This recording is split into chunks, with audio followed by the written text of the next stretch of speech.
Ladies and gentlemen, good evening.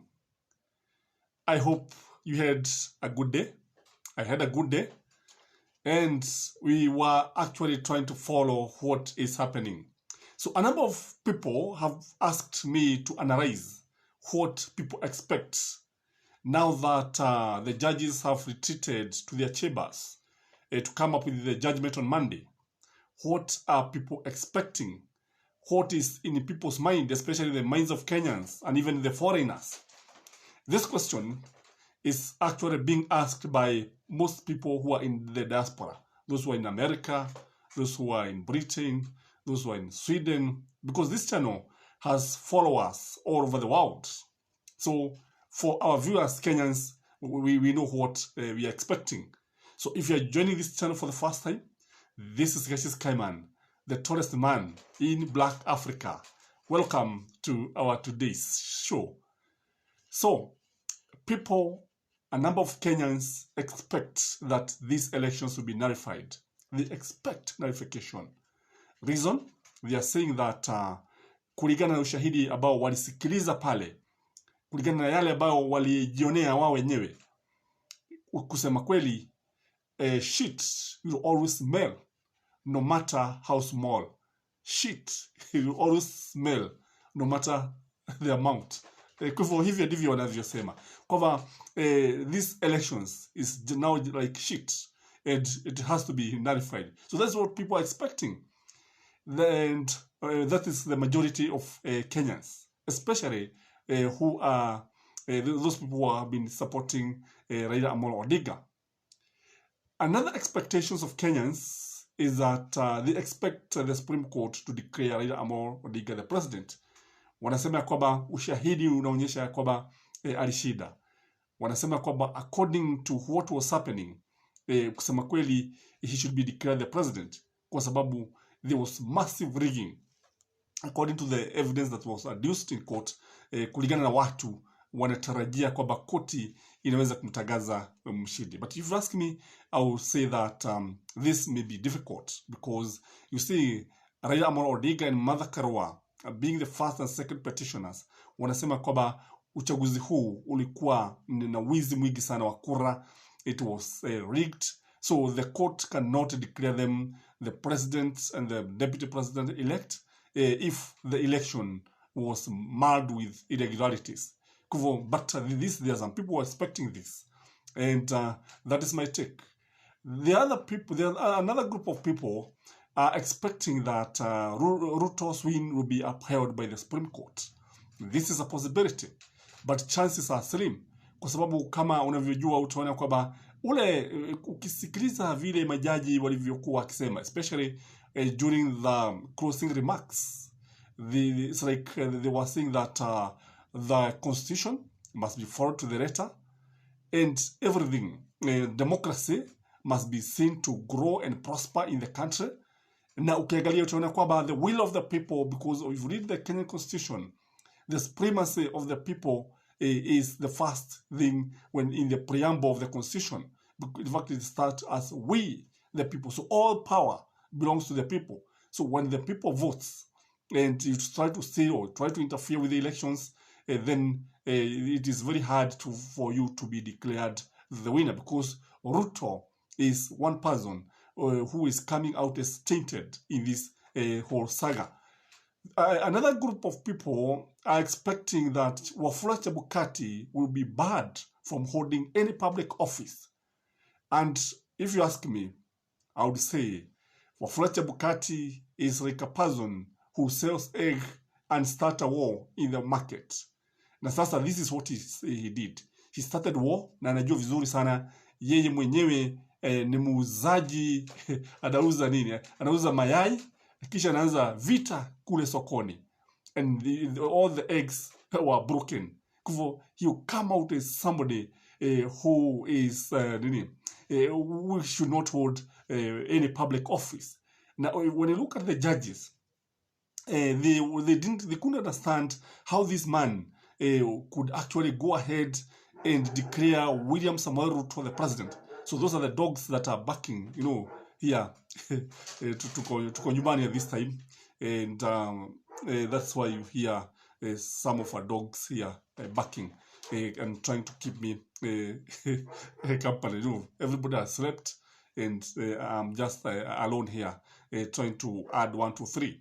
So the other things that people are expecting is that they're expecting the 4 commissioners also to be barred from holding office, kwa sababu ukiangalia tunaona kwamba kusema kweli wameshachukua msimamo, because you know being the referees, they are not supposed to align themselves with any party.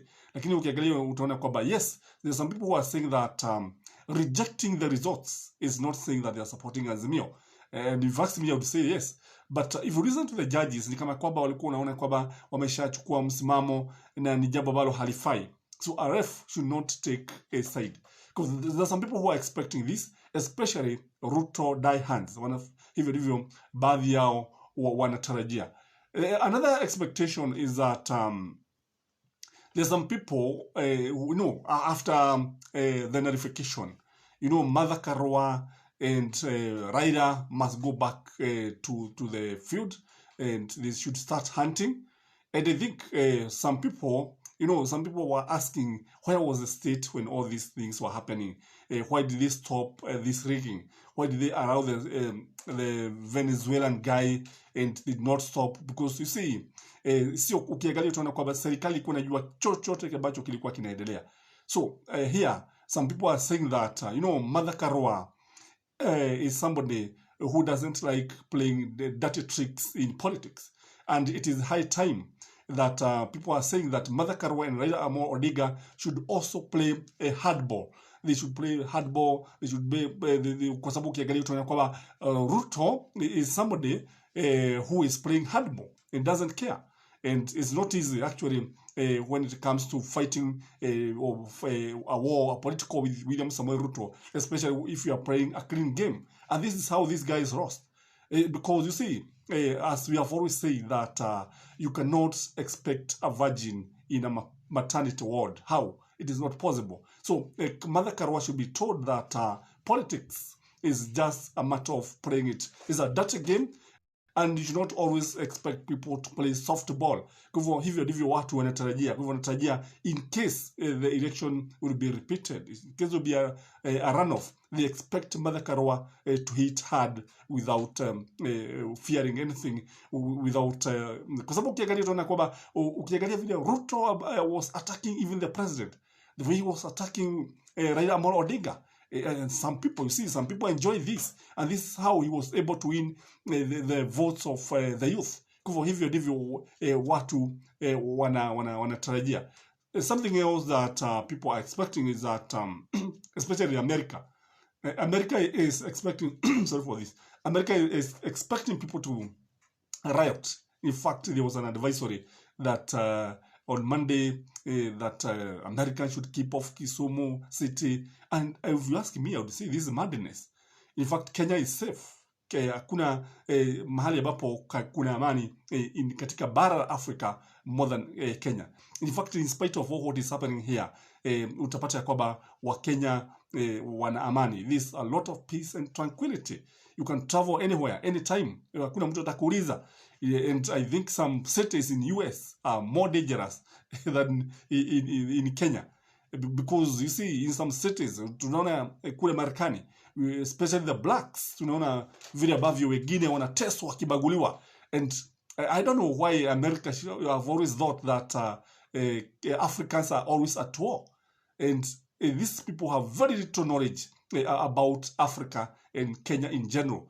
And that is why I've always said that, and allow me to digress a bit, that Kenya has been fighting the American war of terrorism.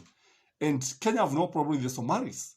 Kenya have no problem with other countries that hold the jihadists and also the terrorists. Because these terrorists are not fighting African countries. They are not fighting Kenya. They are fighting America. So when you hear these people trying now to say that Kenya is not safe, then you see the height of hypocrisy. So America, it is good to speak the truth and ask us people who are on the ground, because we are about to tell you the truth. The other thing is that RUTO supporters are expecting that in case of runoff, they are likely to lose. RUTO is likely to lose because you see, when you look at the Azimio supporters, they are like charged bulls. Ukiangalia utaona kwamba they are like wounded lions, and they are likely to fight very hard. They are likely to correct all the mistakes. Kwa sababu ukiangalia, for instance, in Mount Kenya region, in the Gemba Nation, I can tell you that Baba did not have agents. And if there are people who failed Baba in Mount Kenya, it is the Jubilee candidates, it's the Jubilee fans. They failed him because you see, Baba trusted these people that they were going to provide agents, but wengine tunasikia hata some agents, those who volunteered, some of them have not even been paid. And if you ask me, I can point so many polling stations that do not have Baba's agents. RUTO supporters are fearing that in case of a runoff, they are likely to lose because Baba will now be more organized, especially when it comes to the agents. The other thing is that watu wengine wanatarajia kwamba bado Kenya itabaki kuwa na amani.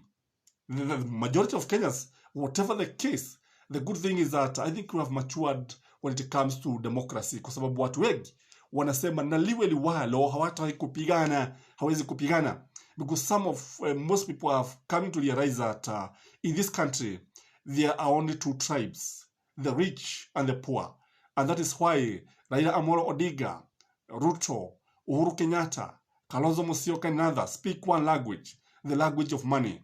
And that is why Wajiko, Gashis Kaiman, me and you and other people speak the language of hand to mouth.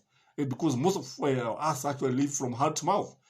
Kwa hivyo makabila ni mawili, matajiri na walalaheri. No, matajiri na maskini.